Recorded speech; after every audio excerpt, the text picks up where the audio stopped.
Good morning friends. लोगों में एक धारणा क्या है कि अगर हम वकील के पास जाते हैं, कागज़ पे खाली एक लेटर बना देता है और उसको जो है उससे 2,000, कोई 3,000, कोई 2,500 और कोई 5,000 रुपये तक इसका वसूल कर लेते हैं। तो वो कहते हैं कि ऐसा क्यों, कि छोटा सा एक लेटर बनाया, उसमें कुछ लाइनें आपने लिख दी और उसके लिए आपको जो है हम इतने पैसे पे करें।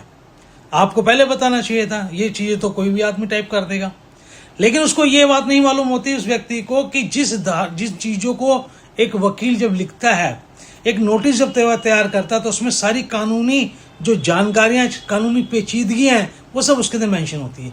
और उसने ये कैसे पाया?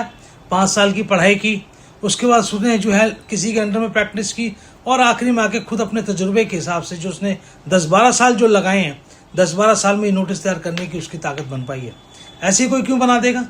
किसी की ताकत है, इसलिए वह अगर कोई पुलिस वाला या कोई भी व्यक्ति जो कि पुलिस डिपार्टमेंट के नाम से आपको डराता है, धमकाता है, आप उसके खिलाफ डायरेक्ट एक कंप्लेंट डाल सकते हैं, जिस कंप्लेंट के तहत उसको ना सिर्फ 6 महीने की सज़ा होगी, बल्कि उसको इतना ज़्यादा जुर्माना उस पर लगा दिया जाएगा कि इसकी आप कल्पना नहीं कर सकते। इसके लिए आपको जानना होगा तो मेरी लॉन्ग वीडियो में आप आइए, वहाँ पर मैं बताऊँगा कि ये किस प्रकार से संभव हो सकता है। अच्छा, दूसरी बात क्या है कि कई बार होता है कि किसी व्यक्ति को आदमी ऐसे ही पकड़ लेता है और उसको डराया जाता है, धमकाया जाता है। इसके खिलाफ भी बहुत सख्त नियम बनाए गए हैं। नए BNS के अंदर बहुत सी ऐसी धाराएं लगाई गई हैं, बनाई गई, जिसके तहत आप लोगों को बहुत सी राहत मिल सकती है। पुलिस वाला अगर सताए तो आपको जो है डरना नहीं है, आपको परेशान नहीं होना है किसी भी प्रकार से, और आपको जो हमेशा संयम बना के रखना है और अपनी ताकत को और अपने अधिकारों को पहचानना है।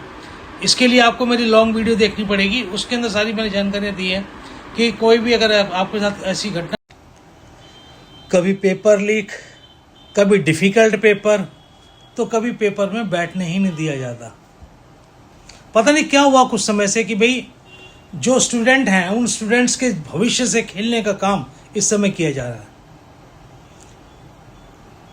नीट का पेपर 5 बार लीक हुआ, उसके बाद में UPSC का जब पेपर हुआ उसमें भी क्या हुआ कि इतना मुश्किल पेपर था कि खुद UPSC की जो चेयरपर्सन है, उन्होंने खुद आके बोला कि हाँ, ये पेपर बहुत मुश्किल है, इसको हल करना पॉसिबल नहीं है।